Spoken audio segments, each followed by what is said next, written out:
Welcome back to Beyond Boundary 70. Now the season is here, and as always, CSK has given us plenty to talk about. Did they get their squad right, or could they have made better choices? Is the team well balanced, or are there some gaps that might hurt them? Will they stick to their usual game plan, or is there a new approach on the cards with familiar faces, fresh talent, and of course, MS Dhoni in the mix? There's a lot to unpack. Let's dive in and see if the squad has what it takes to go all the way. The first and foremost question that is in the mind of a lot of players is Dhoni, right? Whether his retention is right or not. Have we overpaid to some of the retentions or some of the players, and whether CSK could have possibly used some of that money on emerging uncapped players who can be groomed for the futures, right? And if so, who are such young Indian talents that they could have bought? And are there any other alternatives that CSK could have looked into right into the auction in favor of the familiar faces, which has been the strategy, right? So that is the question in the mind of a lot of people, especially Prashant. So maybe Prashant, you can kick it off. Yeah, I do not want to be controversial, but I say that the uncapped retention spot to Dhoni, I think, felt a little bit pointless, in my opinion, because it showed the reluctance of CSK to move on from Dhoni.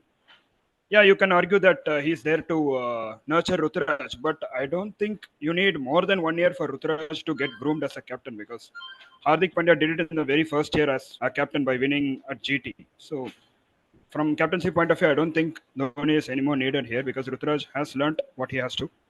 Coming to the retentions, I think I would have gone with Nishant Sindhu, who's a proper uncapped player who can bowl handy spin and also can bat in the top order.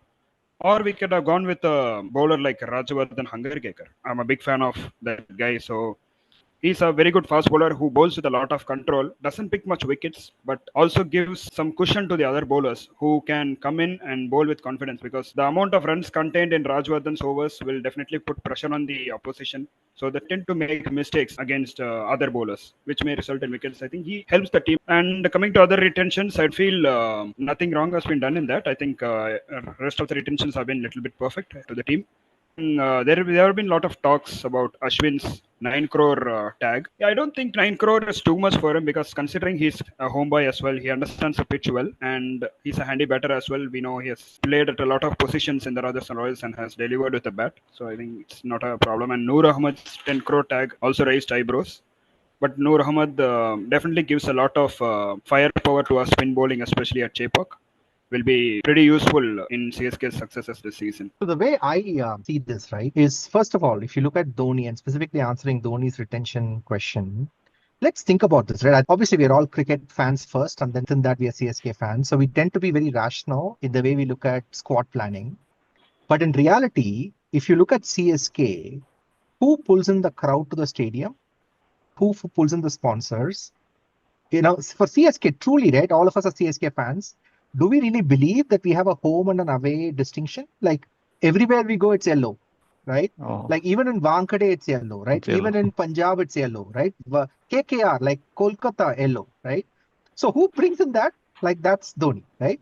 So the reality is, if you sort of take a very irrational perspective to it, Dhoni is as critical to CSK as anybody else, right? So the more they can hold on to Dhoni, I think the more they can encash this fan mania.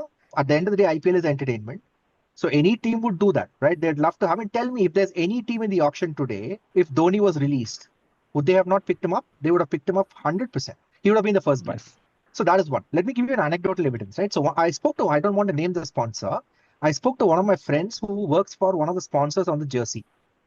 I asked him this question. I said, do you really actually get money's worth by sponsoring CSK or sponsoring any IPL team? Because if you look at reasonable rationale and math, it doesn't really pay out, right, as much. And any sponsorship, right, for that matter, has its own losses.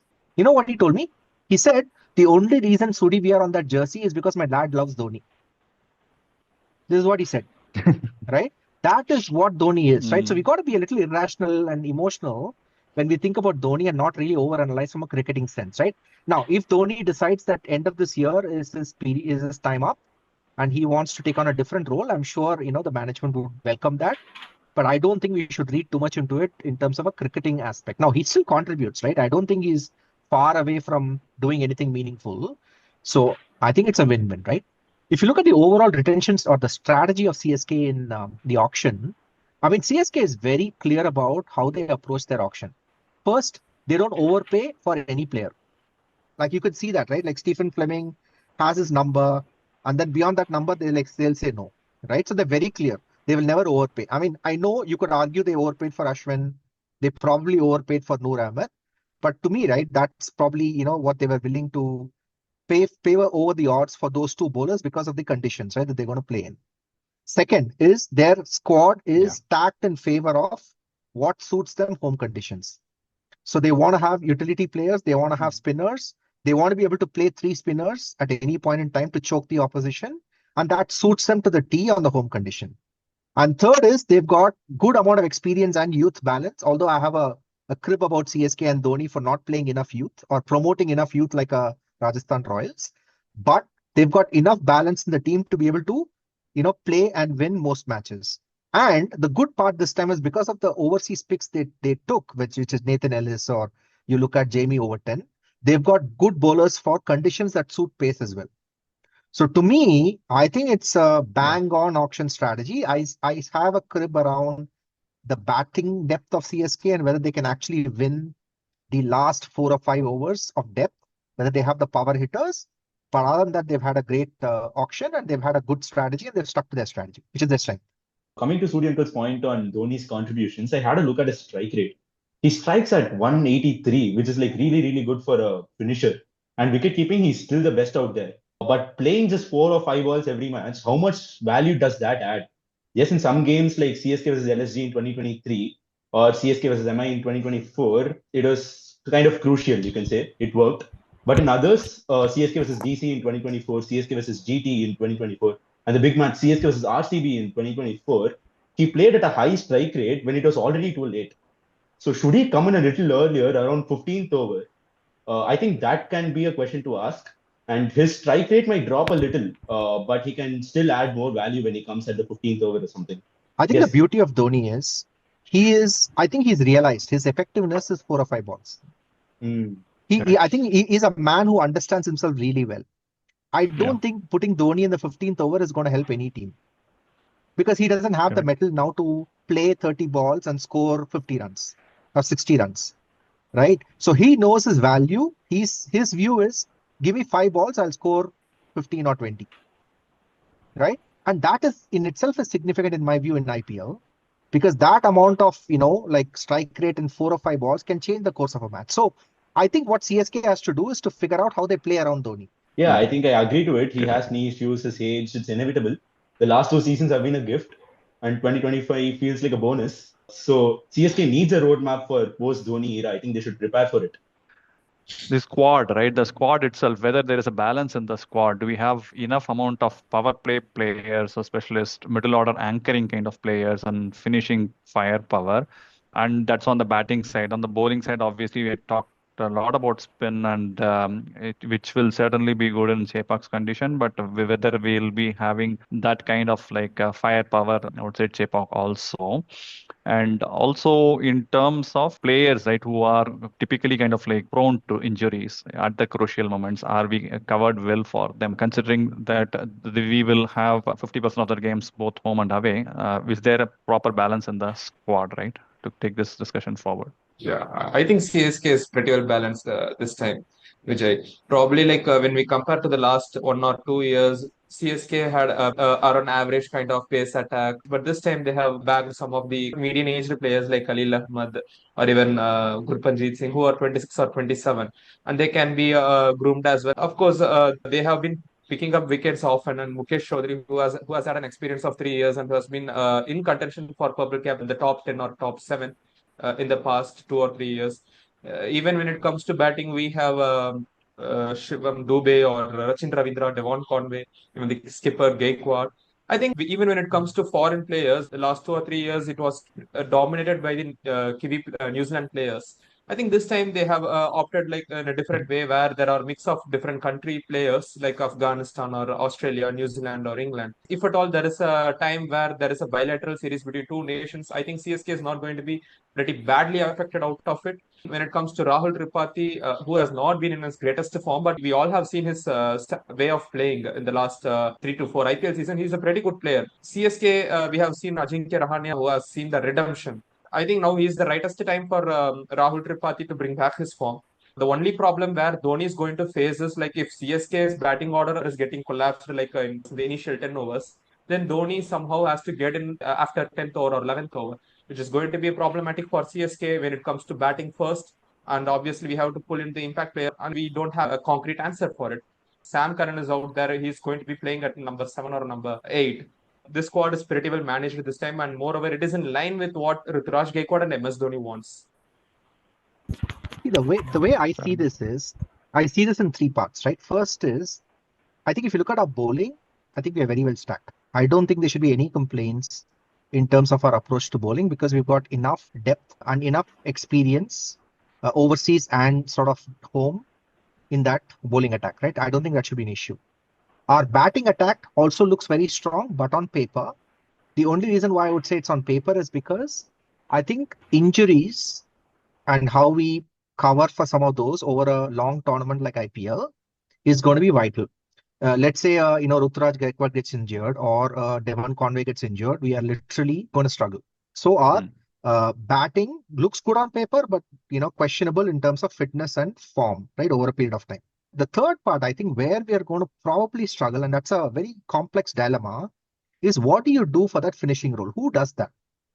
Dhoni, clearly, right? Nivels, to your point earlier, he backs himself for a few balls, not like, the last 4 overs. Can Jadeja do it? Can he play that role? I doubt, because his form has been very indifferent on batting for a while. Now, you never know. He could rediscover his form, but it's a question mark. Who else can do it? Can it be a Vijay Shankar or a Huda? Probably, but both have been significantly out of form over the last 2 or 3 seasons, and they have not been playing a lot, even for their previous teams. So can CSK do a magic, get them, put their arms around him and get them to perform? I don't know. So which basically means you're going to be left to a Jamie Overton or a Sam Curran to play that role, which they can do. Both of them are good, big attackers and therefore can finish well. Now, if you do that, that's going to create a dilemma of your overseas slots and who do you play, right? So I think that's the complex dilemma that they have to deal with. But on paper, it's very strong across both batting and bowling. So I don't see an issue, but you never know, right, with a long series like this. I think I have a question mark around the Indian bowling line. There is Khalil Ahmed, Nagar Koti, Anshul Kamboj, good potential, but do they have the experience to handle a MI or SRH batting lineup? Maybe not. They'll take time to settle into IPL's intensity. Instead of an Indian bowler, I think you could opt for Nathan Ellis. I think you would have to swap your foreign spots for him. I think Nathan Ellis has been doing quite well in T20 format, and so I think he'd be a perfect fit. I think he is also a handy batter, can smack around 15 to 20 runs if needed at the back end of innings. So I think he would be a solution for the fast bowling department actually. So if CSK do not want to employ their Indian fast bowlers like Anshul, Kamlesh, or even Khalil. I think Khalil and Mukesh would be your first choice backup Indian bowlers, in case we need one, right? I think at home, you're probably not going to have more than 2 fast bowlers, or probably we'll even do with 1, because you could have a Sam Curran fill in the role or somebody else. But I think when you go outside of home, I think Mukesh and Khalil would be your first choice bowlers, right? One of them. I think Khalil has done really well last season, so he's definitely going to be your starter. Mukesh is no less, right? I think he's had the experience of playing IPL, coming back from injury. I think he'll do well. From the squad approach, right? We kind of like drill down to the individual players and what kind of expectations we have on them, especially the young or underrated players. Who do you think can be some of those game changers, right? And first of all, I mean, do they really stand a chance to play the games or not? Who can be a dark horse, right? That is a quick question which I want to kind of like ask all of you. The concern that I have with CSK is they don't promote youth or utilize youth as much as other teams do. I think this comes from Dhoni's philosophy where he's very fixated about his 11. He does not rotate it too often unless there is an injury or there is some form indifference, right? your Kamlesh Nagarkoti, your Andre Siddharth, Vansh Bedi, even to some degree Shreyas Gopal, although I think Shreyas Gopal could be a good pick, for home conditions, probably are not going to see the light of the day. I think the most exciting player for me for CSK this season is going to be Noor Ahmed. Right? I think he's going to be a game changer. He's going to make the biggest difference to us at home. Number one. Number two is I'm equally excited to see how Rachin Ravindra plays this season. He's not had a lot of opportunities last season, and probably because of how we've chosen to play Devon Conway or him. I think Rachin Ravindra getting a full season under his belt this season, playing that one down spot, I think it's going to be exciting to watch. And third is I'm very excited to see how one of the overseas guys goes, whether it's Nathan Ellis or whether it's Jamie Overton. I think both of them offer something different for the team. Jamie Overton, because of his height and bounce and pace, might give us that Josh Hazelwood feel when he was playing for CSK. So I hope one of them, obviously come good. So that's really who I'm looking out for. I feel Anshul Kamboj can be a good pick for this because CSK has been looking for an Indian pacer, especially after Deepak Chahar left CSK. I think in a long term, someone like an Anshul Kamboj who has that potential to clock around 140. I mean, can he come good at Chepauk and be that Indian pacer which CSK needs? I think he has that potential. Anshul Kamboj is probably never going to get an opportunity here. Although I wish, I've seen him in Ranji Trophy, he really bowls well for Haryana. I just don't think he's going to get the opportunity. That's the pity. Yeah. In my view, I would want to see Nathan Ellis playing because you won't get a bowler like him who can even bat in the end, and he's perfectly a T20 material. So you got to use him. So I hope that he'll be the player to watch out for. To be honest with Prashant, I don't feel Nathan Ellis is going to play a very good number of matches with CSK because traditionally CSK used to stick with one or two players where they are going to continue for quite some time. And even with Matisha Patirana, is just 22 years old and he has played 2 or 3 seasons. I don't think they are going to opt for Nathan Ellis in place of Matisha Patirana. He is a tested product according to CSK. Okay, one last question, right, for this episode. We have traditionally taken the match deep, and that has been our strategy. Whether we will continue to go with that strategy, or will the so-called new dispensation around Ruturaj Gaikwad bring a more aggressive, proactive style, right? And then a follow-up question to this is that do you think we can end up in the top 4? Yeah, starting with the take deep approach. Yeah, it has been practiced over so many years. I think it has come under Dhoni.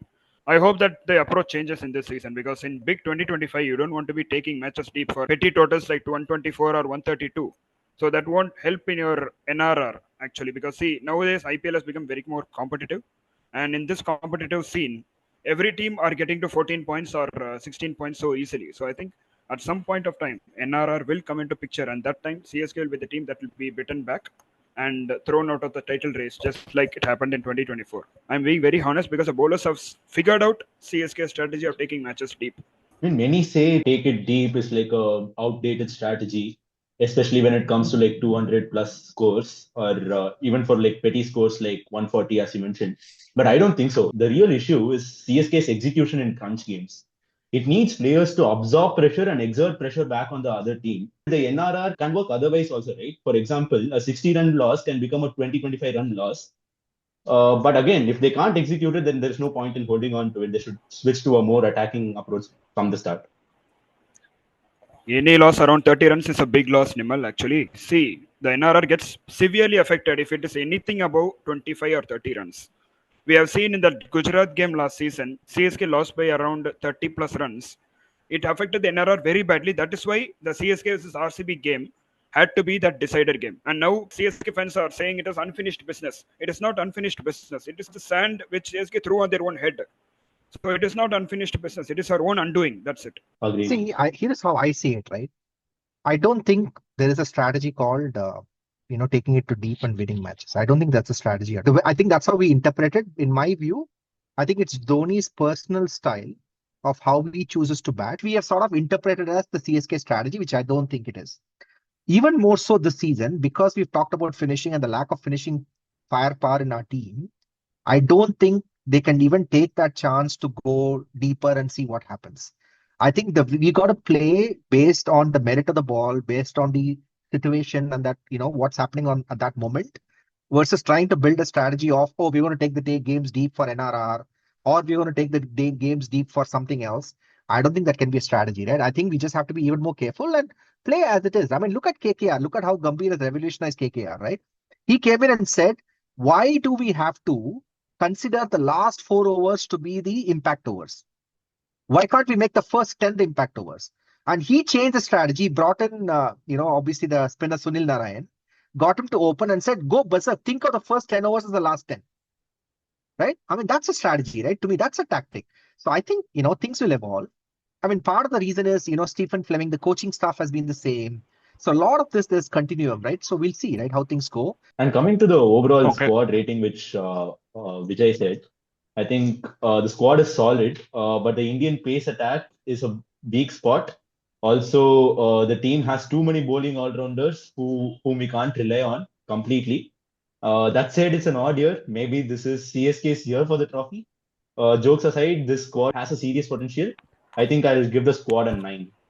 I don't think so. I'll give the squad, I'd give the squad 7, but because I love CSK, I'll give it 8, right? Grace marks. It's a 7 on 10 squad. I mean, the point about IPL is you cannot look at just your squad and see whether you'll win. You got to look at how the other squads have improved around you. I mean, Kings 11 Punjab, SRH, they have really done a good auction. So I just don't see us winning the title. We'll probably get to top 4. Yeah, I would give 8 out of 10 for CSK because I feel the squad is capable of getting into the playoffs when it is able to convert the victory in Shea Park. But after that, whether it is winning the trophy or getting into the finals is all up to the opponents as well and the place where they're going to play. Yeah, I would give the squad an 8. I would think they would end up somewhere at number 3 or 4. They would play the eliminator this year.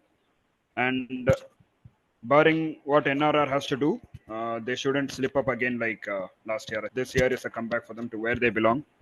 With this, I will wrap up. I will thank all of you for all your excellent analysis and enthusiastic inputs. Finally, எங்க தல தோனிக்கு பெரிய whistle போடு. Thank you. போடு Bye. whistle போடு.